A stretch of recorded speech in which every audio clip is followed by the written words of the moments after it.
What is up, everyone? We are back again with the reaction videos. Third video since nung unang release natin ng reacting to your calisthenics videos. Grabe, consistency. Nagbago na tayo. Talagang papalagan na natin tong reaction videos na to. So for today's video, I'm really excited kasi may dynamics, finally. May dynamics athlete tayo na i-feature for today. And isa yun sa favorite ko sa video na to ngayon kasi syempre dynamics athlete ako, freestyle athlete ako. Nagsa-statics din naman ako kaso hindi ko lang masyadong pinapakita dahil work in progress pa para sa mga nagtatanong dyan sa TikTok ko. Bakit idol? Ba't wala kang ano? Talagang dynamics ka lang ba? Ba't puro freestyle ka lang? Hindi ka nagsa-statics. Unang-una bro, matangkad ako. Mahirap mag-statics kapag matangkad and pangit pa yung progress ko sa statics. Pangalawa, yun. So, kaya hindi ko pa ina-upload masyado yung mga static skills ko. Pero work in progress, especially na may competition ngayong December kaya hindi pwedeng wala ako statics na ibabato dun. So, and if ever nga pala gusto nyong masama din dito sa mga reaction videos ko, just make sure to post a video kahit statics pa yan, kahit dynamics, kahit freestyle, kahit anong combo nyo pa yan sa calisthenics, basta proud kayong ipakita dito sa channel or kahit tag nyo lang ako, get this video started. Unang-una is itong paborito kong athlete from Marikina, Cedric. Ang taas ng alley-oop. Ano to? Fake 360. Ganger. Clean. Ano to? Putang ina. Frisbee! Let's go! Woo!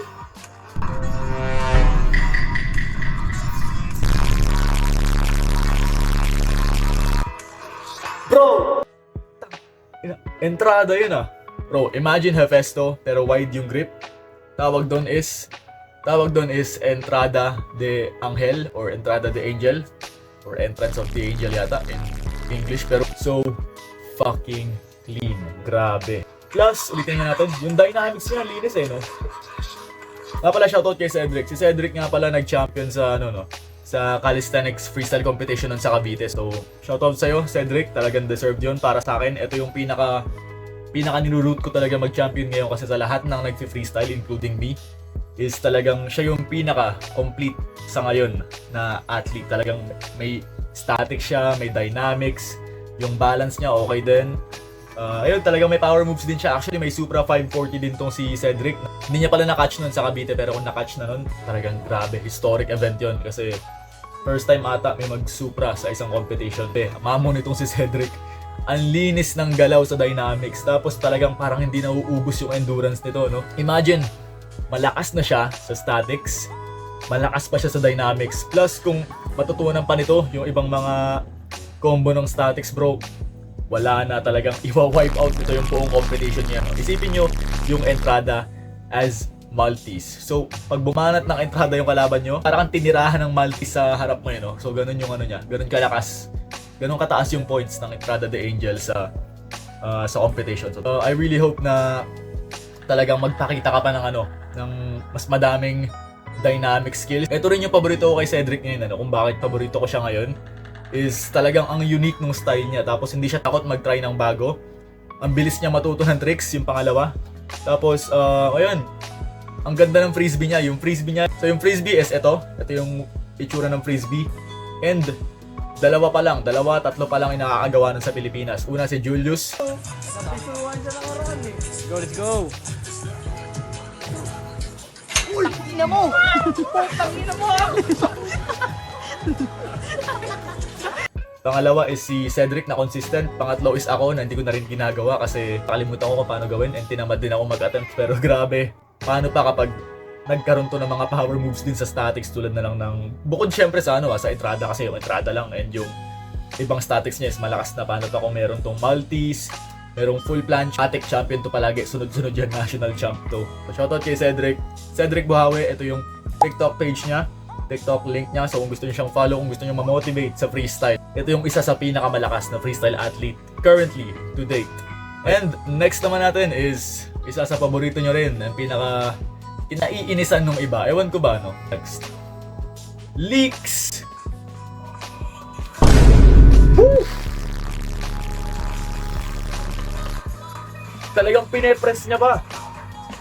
Maltese? Ano tawag dito? Maltese to, di ba? Hindi ko alam kung ano tawag yan, specifically sa may grip na ginagawa ko. Bro, the form. The form. Grabe. Woo! Grabe. Mamaw. Tapos, bro, grabe yung elbow niya. Talagang hyperextended.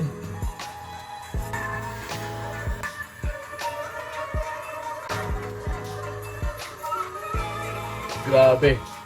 Grabe ka, Leaks! Okay, unang-una, ito. Tingin ko naman clean yung ginagawa niya, pero para mas makita ko na clean yung ginagawa ni Leaks, tingin ko tama naman yung form. Hindi ko ginajudge yung form ni Leaks based on sa hype ng mga tao kasi sinasabi nila malakas si Leaks. Of course, alam ko naman malakas si Leaks, pero kailangan pa rin is makita mo siya ng side view. Mahirap kasi yung yung papanoodin mo lang siya ng talagang naka front view lang. Kapag kasi sa front view, for example, ako nag-planche ako na naka front view, tapos yung legs ko hindi masyado nakaangat, ang mangyayari niyan is mukha siyang perfect form kahit medyo lacking yung height ng legs ko sa likuran. Magiging honest na ako kay Leaks. Yung planche niya minsan nakikita ko is masyadong mataas yung legs, pati yung hips is nakaganyan. Tama naman yung form. Yung lean niya tama. Mag-record ka lang din, Leaks, ng ng naka-side view ng mas madalas para maayos natin yung form mo. And maayos mo rin yung form mo, especially kasi kung gusto mo nga sumali ng competition. Again, kung gusto mo lang naman, if ayaw mo, walang problema. Pero mas maganda rin yung ayusin mo yung form mo para mas maganda tignan yung galaw. Pero ngayon pa lang, ang lakas na, grabe yung tendons niya, talagang hyper-extended yung Alam niyo yung yung Atlas pose sa gym. Parang gano'n, parang naagalan si Leaks sa video. Grabe. Yun lang, shoutout kay Leaks. Sobrang ganda ng statics mo. Pero kung gusto mong mas ma-review natin ng mas maayos nga, sabi ko rin, record mo ng side view or kahit medyo side view lang ng konti para ma-review natin yung form, yung hips, and yung legs mo. So kung gusto nyo follow si Leaks, ito yung TikTok page niya. Follow nyo lang and let's proceed to the next athlete. Next up natin is itong, actually nakita ko to sa comment may nag-comment kasi sa akin, shoutout ko na rin yung nag-comment, si Mark. So sabi ni Mark, Raiden Street Workout. Pa-check Idol. Kay Idol Raiden, sobrang mamaw din. So, dahil dun sa comment na yun, shoutout kay Mark. And ito, yung isi-showcase ni Raiden Street Workout. Ayun. Check natin. Okay, home workout. Planche straddle. Clean. Clean straddle planche press. Yun yung sinasabi ko. Ito wala. Again, ulitin ko. Baka sabihin nyo, Idol, ang bias mo naman. Bakit pag nakakita ka ng ganyan na planche? Bro, kasi ganon yung talagang clean na straddle planche press. Kung manonood kayo ng mga world level competition, panoodin nyo sila Hiristov, sila Daniel Slizans, stretch yung legs mo kapag pinrest mo, yung katawan mo kapag pinrest mo, para mas maganda tignan, mas maayos yung form. Yun yung form, of course, ng Street Workout Ultimate Battles and sa World Street Workout Calisthenics Federation na competition. Actually, napansin ko yung straight arms niya, ang linis tignan.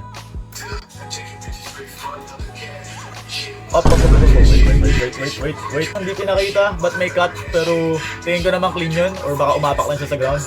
Full planche, parang naka-slow mo. Wait lang, Raiden, wait lang. Parang medyo suspicious yung parang slow mo yung full planche. Naka-slow mo nga yung full planche. Pero tingin ko naman, bro, kaya mo i-hold yung full planche. Maganda yung straddle planche. Malinis, yung 90 degree. So, malinis yung straddle planche press, 90 degree. Hindi ko masyadong ma-judge kasi may cut. So, tingin ko naman, kaya mong press ng maayos yun, i-push ng maayos yun. Pero may cut kasi kaya hindi ko masyadong ma-judge kung malinis ba yung form. Slow mo yung full planche niya sa dulo. Pero kung naka-slow mo man, walang problema. Nagsastrive ka naman mag-full planche and malapit ka na. Tingin ko, kaya mo Actually, kung na-hold mo ng ganong kalinis and na-press mo ng ganong kalinis yung straddle planche, tingin ko kaya mo na mag-full planche ng malinis. So, shoutout kay Mark for referring me, Raiden Street Workout. Sa mga gusto mag-follow kay Raiden Street Workout, ito yung channel niya, ito yung TikTok page niya. Make sure to follow him. And next up is we got Ethan Sarmiento. Ethan babasa dito. Sorry bro kung mali yung pagkakapronounce ko. Kasi Y So probably Ethan Sarmiento. Muscle up. Okay. Muscle up. Good progress. Okay. 3 reps actually. Straddle planche. Okay. Into. Press. 90 degree. Handstand push up. Wide grip. Solid bro. Okay, malakas din actually, no? Yung muscle up niya, I'd say I'd rate that as a 5, 6 out of 10. May konting kip pa, pero mukha naman siyang beginner pa lang, mukha siyang intermediate pa lang, kaya bro, pwede na yung muscle up mo. Kung gusto mo lumakas pa sa muscle ups, ang gawin mo, mag-aral ka ng chest to bar pull-ups. So shoutout kay Coach Rodio, kay Coach Ron. So sa mga di nakakaalam, siya nagturo sa akin ng clean muscle up dati.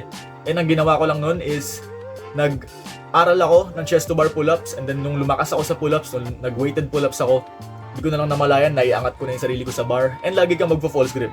Lagi mo palakasin yung forearms mo. Pinlex lang yung forearm, you know? Lagi mong palakasin yung forearms mo kasi ang laking tulong yan sa muscle up. So yung muscle up mo, 5, 6 out of 10, pwede na, maganda na rin. Pero may i-clean pa yan, bro. I can assure you. Yung planche niya, maganda yung lean, pero medyo mababa pa yung hips. So nasa ganun progress din ako, no? Pero mas mataas yung legs niya, maganda yung pagkaka-lean.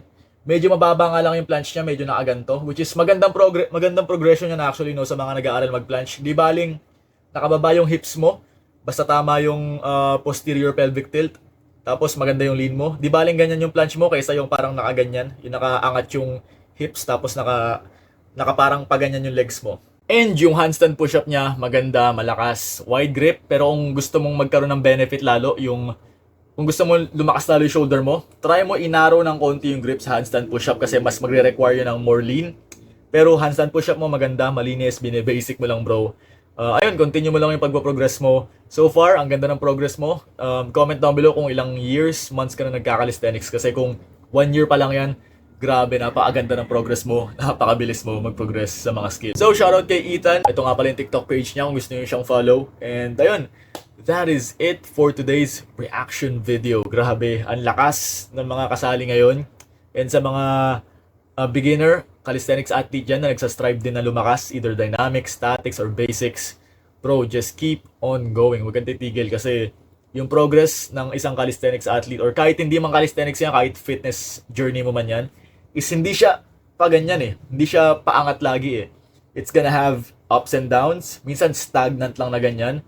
Minsan talagang walang progress, or minsan talagang madidemotivate ka.